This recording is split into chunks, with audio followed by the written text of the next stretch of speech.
सियासी मैदान की हर बड़ी खबर से आगाह रहने के लिए हमारे चैनल आजाद सियासत को सब्सक्राइब करें और बेल आइकन को प्रेस करें। जी अस्सलाम वालेकुम और तमाम तरीन अपडेट्स और ख़बरों के साथ मैं आपके साथ हाज़िर हूँ। और आज हमारे पास जो बहुत सारी ख़बरें हैं, क्योंकि कल जुम्मे का दिन जो गुज़रा और वो 4 अप्रैल का दिन था, उसमें बहुत बड़े इवेंट्स हुए। एक इवेंट हुआ गढ़ी खुदाबख्श भुट्टो में, लाड़काना में, जहाँ पे बिलावल भुट्टो ज़रदारी ने जो है एक बहुत ही धुआंधार जो है अपनी तकरीर की और वफाक को जो है बड़ी चुनौती दी, बड़ी एक धमकी दी और वज़ीर आज़म शहबाज शरीफ साहब को जो है वो वार्न भी किया। जी, एक अपडेट उस हवाले से है। दूसरी अपडेट है जी, कल सीएम केपी के अली अमीन गंडापुर साहब ने एक बड़ी धुआंधार प्रेस कॉन्फ्रेंस की है। उस प्रेस कॉन्फ्रेंस में काफ़ी सारे एलिगेशंस लगाए हैं, काफ़ी सारी बातें बताई हैं और उस प्रेस कॉन्फ्रेंस में जो है इमरान खान और एस्टेब्लिशमेंट के मुज़ाकरात के हवाले से भी बात की है। और तीसरा जो कल का सबसे बड़ा इवेंट था वो था कोर कमांडर्स कॉन्फ्रेंस, जिसकी जो है सदारत जो है वो army chief Syed general Asim Munir साहब ने की। तो इन तीनों अपडेट्स पे हम आपको आज बताएंगे। जी हाँ, सबसे पहले हम बात कर रहे हैं बिलावल भुट्टो जरदारी साहब की, जिन्होंने बहुत ही बड़े ही कैटेगरिकली अंदाज में कह दिया जी, रिवर इंडस के ऊपर जो कैनाल बन रहे हैं, जो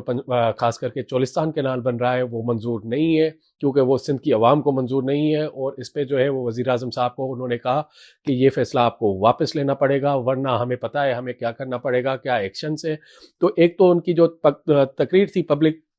वो तो आपने सुनी, लेकिन मेरे पास जो एक्सक्लूसिव इतलात हैं, वहाँ पे एक गैर रस्मी इजलास हुआ। वैसे तो वो होती है सेंट्रल एग्जीक्यूटिव कमेटी, सीईसी का इजलास होता है हर साल, 27 दिसंबर को भी होता है, 4 अप्रैल से भी होता है, एक दिन आगे पीछे होता है। इन इवेंट्स पे जो है वो सीईसी मिलती है पीपल्स पार्टी की, लेकिन सदर आसिफ अली जरदारी साहब की वजह से सीईसी तो नहीं हुई, लेकिन एक गैर रस्मी इजलास हुआ जिसमें जो है बिलावल भुट्टो जरदारी साहब ने उसकी सदारत की। और पीपल्स पार्टी ने इन नहरों के ऊपर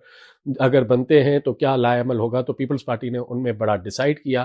कि उसमें वो क्या करने जाएंगे। तो उधर जो है वो 3 ऑप्शंस जो है वो बड़े ज़ेरे गौर आए। नंबर 1 तो पहले तो बिलावल भुट्टो साहब ने अपनी स्पीच में भी जो है वो वज़ीर आज़म साहब को जो है वो वार्निंग दे दी, वफाक को वार्निंग दे दी कि वफाक ऐसे नहीं चलेगा, वफाक को खतरा होगा, हम पाकिस्तान खपे वाले हैं। तो उन्होंने जो पहला ऑप्शन जो है वो तो पब्लिकली अनाउंस कर दिया कि जी हम 18 अप्रैल से जो है पब्लिक मास मूवमेंट सिंध में शुरू कर रहे हैं और पाकिस्तान खपे के नाम से शुरू कर रहे हैं, क्योंकि हम पाकिस्तान बचाने वाले हैं। तो जो बाकी गैर रस्मी इजलास में जो बातें हुई हैं वो दो बातें मजीद ये हुई हैं। एक तो उन्होंने फैसला किया है 18 अप्रैल हैदराबाद में जलसे के बाद सिंध के हर डिस्ट्रिक्ट में, हर डिवीज़न में जाके एक मास मूवमेंट चलाई जाएगी, जिसमें नहरों के खिलाफ जो है भरपूर एहतजाज किया जाएगा, मजम्मत की जाएगी और हर तरीके से जो है उसको रोकने के लिए, वफाक को राज़ी आमादा करने के लिए क्या क्या चीज़ें की जाएंगी। दूसरा ऑप्शन ये है कि वो टफ टाइम देंगे वफाक को, अब अपने इत्तेहादी, अपनी हुकूमत को, जो उनके हुकूमत का हिस्सा है, वफाक में बैठे हुए हैं मुस्लिम लीग नून के, उनको वो जो है एक टफ टाइम देंगे, असेंबली में टफ टाइम देंगे, बजट के सेशन में जो है बहुत बड़ा टफ टाइम देंगे, until and unless budget pass नहीं करने देगी पीपल्स पार्टी। ये जी ज़रा से खबर आ रही है हमारे पास, क्योंकि बजट जो है वो मई में प्रिपरेशन शुरू हो जाएगी और जून में जो है वो 5 से 10 जून के दरमियान वो पास किया जाएगा।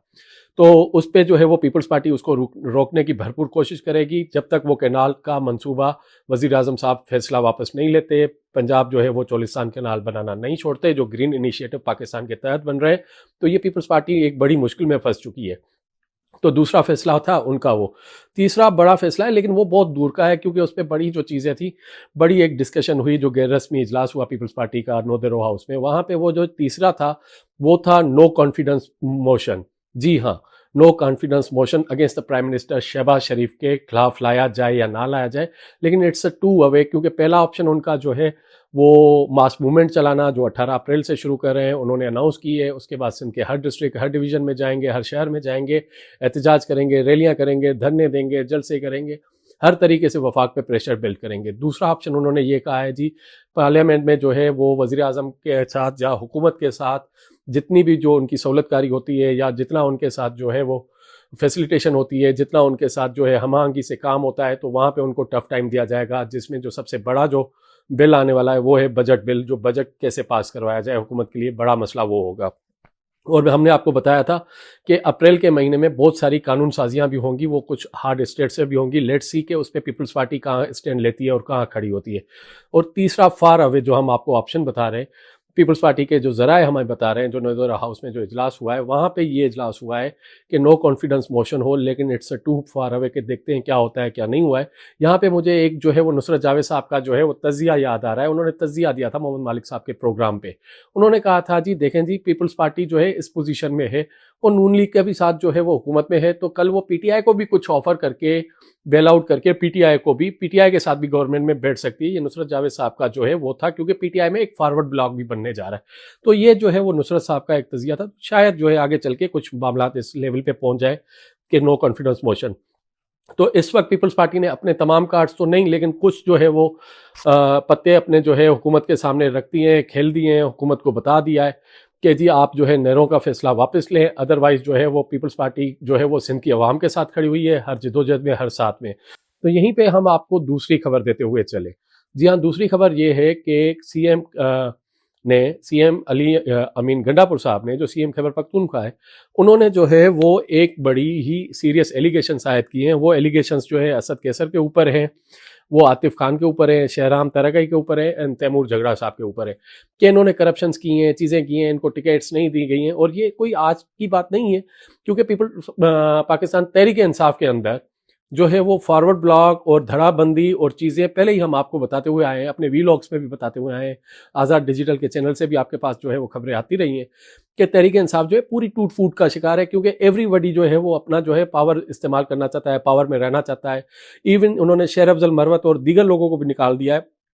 उसके बावजूद भी खैबर पख्तूनख्वा की पाकिस्तान तहरीक इंसाफ में सिर्फ मसले मसले मसले चल रहे हैं। तो उन्होंने बड़े एलिगेशन आयद किए हैं, और उन्होंने ये भी एलिगेशन आयद किया है कि तैमूर सलीम झगड़ा जो इस वक्त अमेरिका में मौजूद है, उनके ऊपर जो है एक एलिगेशन आयद किया है कि 36 अरब रुपए की मुबैना तौर पे करप्शन की है, 36 अरब रुपए की। तो इस पे जो है वो असद कैसर साहब का भी रद्द अमल आया है, जो उनसे हमने बात की तो वो लंदन में मौजूद थे। तैमूर सलीम झगड़ा जो है वो अमेरिका में मौजूद हैं। जब उनसे की तो उन्होंने जी भरपूर जो है इसकी इन्वेस्टिगेशन और वज़ीर आला के ऊपर जो है तहकीकात का मुतालबा कर लिया है कि इनके ऊपर ये तहकीकात होनी चाहिए अगेंस्ट अली अमीन गंडापुर साहब के ऊपर, कि ये एलिगेशंस कैसे लगा रहे हैं और किस हवाले से लगा रहे हैं। वहीं पे उन्होंने जो है एक प्रेस कॉन्फ्रेंस जो कल की, उन्होंने उस प्रेस कॉन्फ्रेंस में उन्होंने इमरान खान के हवाले से एक जो है बड़े ही ढके सुलझे लफ्ज़ों में जो है एक तस्दीक भी की कि इमरान खान के जो है वो एस्टेब्लिशमेंट से मुज़ाकरात हो रहे हैं, चैनल्स हो रहे हैं, लेकिन इमरान खान साहब का भी हवाला दिया कि एतबार ना करना, ये ना करना, क्योंकि उन्होंने कहा जीत पाकिस्तान के लिए हो रहे हैं। इमरान खान कोई डील नहीं चाह रहे, लेकिन पाकिस्तान की बेहतरी के लिए चाह रहे हैं, और जो मुज़ाकरात करने वाले हैं वो भी पाकिस्तान की बेहतरी चाह रहे हैं। तो कुछ दिनों में जो है एक गुड न्यूज़ आएगी, लेकिन गुड न्यूज़ हमें नहीं लगता कि कहाँ से आएगी, किस हिसाब से आएगी, क्योंकि बात कैटेगरिकली क्लियर नहीं थी। उसमें बड़ा अभाम है, बड़े शुबे हैं कि इमरान खान साहब तो आपको पता है वो बड़े ही एक जारहाना अंदाज जो है लेते हैं, लेकिन अली अमीन गंडापुर ने जो 2.5 घंटे की मुलाकात की है 2 माह के बाद, और आके कहते हैं जी मेरी 2 माह के बाद मुलाकात क्यों कराई गई। भाई 2 माह के बाद मुलाकात हुई है तो 2.5 घंटे आपकी जेल में एक कैदी से मुलाकात हुई है, और उस मुलाकात की जो है अभी तक मुकम्मल तफसीलात नहीं आ रही हैं, क्योंकि खबरें ये आ रही हैं कि अली अमीन गंडापुर को जो है वो टास्क दिया गया है और बैरिस्टर सैफ को कि जाएं जी एस्टेब्लिशमेंट से मिन्नत तरले करें, बातचीत करें, और किसी तरीके से इमरान खान के लिए डील जो भी कहें वो ले आएँ और किसी तरीके से रिलीफ दिलवाएं, क्योंकि इस वक्त आपको पता है कि इमरान खान जो है पॉलिटिकल सीन से जो है वो आराम से जो है साइडलाइन होते जा रहे थे। ईद पे भी कोई पार्टी लीडरशिप उनसे नहीं मिलने गई, किसी ने बातचीत नहीं की। इवन जो उनके फर्स्ट ईयर की लीडरशिप है वो भी देखें कि उनकी मुलाकात नहीं होती सलमान अकरम राजा की और दीगर की, लेकिन सीएम अली अमीन गंडापुर को मुलाकात मिल जाती है। और इस पे हमने आपको बताया भी था, जो सलमान अकरम राजा और अपना इमरान खान ने भी कहा था जी कुछ मुलाकातें जो है ऊपर से कराई जाती हैं। हालांकि मुलाकातों के हवाले से इमरान खान ने सलमान अकरम राजा को कोऑर्डिनेटर मुकर्रर किया हुआ है कि जिसने जो मुझसे मुलाकात करनी है या होनी है वो सलमान अकरम राजा के थ्रू मेरे पास आएगा, जो नाम वो देंगे उनकी मुलाकात होगी। लेकिन तहरीक इंसाफ इस वक्त बिल्कुल ही एक स्प्लिट पे है, एक जो है एक दूसरे के पाँव खींच रही है। और खैबर पख्तूनख्वा में जहाँ पे आपको बताया था जी असद कैसर, उमर अयूब, जुनेद अकबर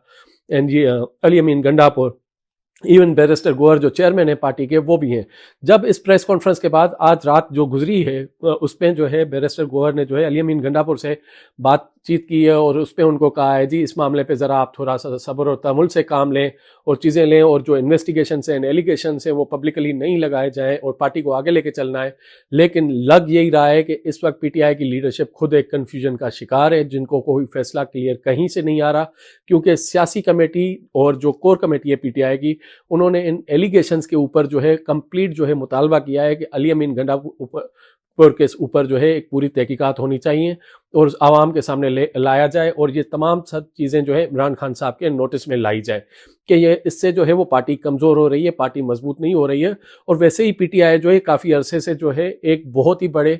नुकसान का शिकार हुई है, हर तरीके से उनको जो है वो हुआ है। तो ये है, और अप्रैल में जो है दो बड़े जो है फैसले होने जा रहे हैं। अप्रैल में जो है दो बड़े प्रेशर्स हैं वफाकी हुकूमत के ऊपर। अली अमीन गंडापुर ने भी एक धमकी दे दी कि अगर एनएफसी नहीं दिया गया तो मैं अपने पूरे जो है सरकारी मुलाजमों, कारकुनों, खैबर पख्तूनख्वा की आवाम के साथ जो है इस्लामाबाद के ऊपर फिर मैं एक धरना के लाऊंगा, रैली करूंगा, चीज़ें करूंगा। तो एक तो एनएफसी यहाँ से डिमांड हुई है, दूसरी जो है पीपल्स पार्टी की तरफ से जो है वो CCI council of common interest के इजलास का जो है डिमांड है। तो अप्रैल में जो है वो इस्लामाबाद के ऊपर काफ़ी प्रेशर है। देखते हैं 7 अप्रैल से जो नेशनल इस्लामिक लीग का सेशन आता है, हुकूमत कैसे डील करती है, कैसे फेस करती है। काफ़ी जो है वो गर्म मामला होते जा रहा है। जैसे जैसे मौसम गर्म हो रहा है तो इस्लामाबाद में भी गर्मी जो है, सियासी गर्मी जो है वो बढ़ते जा रही है। एक तरफ से सिंध से नहरों का इशू चल रहा है, एक तरफ से जो है वो खैबर पख्तूनख्वा एनएफसी के मसले को लेके, दीगर दहशतगर्दी के मसले को लेके वो खड़ी हुई है। और अली अमीन गंडापुर की एक बात पे मुझे बड़ी हैरानगी हुई कि उन्होंने जो है एक रियासती हुक्म था, जो इक़दाम था, उसकी नफ़ी की है, और उस पर जो है उन्होंने शायद चैलेंज किया है कि ताकतवर तरीन लोगों को, इदारों को, कि उन्होंने कहा है कि जी ये इस तरीके से जो अफगान मुहाजिरीन हैं इनको हम इस तरीके से बेदखल नहीं कर सकते, इस तरीके से नहीं निकाल सकते, ये पख्तून रवायत के खिलाफ है, हम उनको मुआवजा देंगे, इज्जत से निकालेंगे, उनको ऑप्शन देंगे। भाई वो रिफ्यूजीज़ हैं, मुहाजिरीन हैं, वो हमारे सिटीजन्स नहीं है कि यहाँ हम उनको जो है वो सिंध बदर कर रहे हैं या खैबर पख्तूनख्वा बदर करके सिंध में पाकिस्तानी नहीं है, वो अफगानी है, वो मुहाजिरीन है, और वो पाकिस्तान में गर्दी की वारदातों में मुलविस हैं, दहशतगर्दों के मावनीन हैं, सहूलतकार हैं। ये एक बार नहीं कई बार साबित हुआ है। जब भी कोई बड़ा हमला होता है तो इंटेलिजेंस रिपोर्ट्स जो आती हैं, जो तहकीकात आती हैं, तो उसमें पता चलता है कि कोई अफगान मुहाजिरीन या अफगान टीटीपी या अफगान रिफ्यूजी का जो है हाथ होता है उसमें। ये एक बार नहीं, ये हमेशा से साबित हुए आया है। तो यहीं पर एक आखिरी खबर आपको देते हुए चलेंगे, कल जो है वो कोर कमांडर्स कॉन्फ्रेंस हुई। कोर कमांडर्स कॉन्फ्रेंस की जो सदारत थी वो army chief general Asim Munir साहब ने की, और उसमें जो है बड़ा ही वाज़ेह पैगाम दिया गया है कि दहशतगर्द और दहशतगर्द के मावनीन, सहूलतकार, उनके लिए कोई जगह नहीं है। जो शर फैलाते हैं, इंतशार फैलाते हैं, उनसे रियासत निपटेगी। और जितने भी सहूलतकार हैं, खास करके जो बलूचिस्तान का अमन तबाह करना चाहते हैं, तो रियासत उन पर जो है वो आईनी हाथों से आएगी, निपटेगी। तो तमाम जो लीडरशिप थी पाक अफवाज की वो मुत्तफिक है, और इसमें यह भी फैसला किया गया कि जो दहशतगर्द हैं, दहशतगर्दों के मुआवनीन हैं, दहशतगर्दों के सहूलतकार हैं, या वो मनफी प्रोपेगेंडा फैलाएंगे। मनफी प्रोपेगेंडा के साथ जो की मुराद ये ली जा रही है, जो प्रोपेगेंडा फैलाते हैं, जैसे जाफर एक्सप्रेस पे हुआ कि उस पे जो इंडियन नैरेटिव और जो है दुश्मनों का नैरेटिव जो है वो फैला रहे थे, और वो सोशल मीडिया पे एक पूरी जो है 24 करोड़ अवाम के जो है वो चैन जो है वो छीन लिया था कि ये अटैक हो गया, इतने मारे गए, इतने शहीद हो गए, इतने इस तरीके से हो गया। वो सारा इंडियन नैरेटिव उस पर बेच रहे थे। तो उसके भी हवाले से ये जो प्रोपेगेंडा का लफ्ज़ हुआ है, तो जो सोशल मीडिया एंटी जो है डिजिटल दहशतगर्दी जिसको हम कहते हैं, जो डिजिटल प्रोपेगेंडा के थ्रू जो है वो प्लेटफॉर्म्स के थ्रू जो प्रोपेगेंडा करते हैं, मनफी प्रोपेगेंडा करते हैं, तो उनसे भी जो है निपटा जाएगा, ये भी फैसला हुआ है। तो आने वाले दिनों में काफ़ी सारी चीज़ें जो हैं वो बड़ी मुत्तफिक तौर पे ली गई हैं कोर कमांडर्स कॉन्फ्रेंस पे कि दहशतगर्दी का जो है नहीं उठने दिया जाएगा, उसको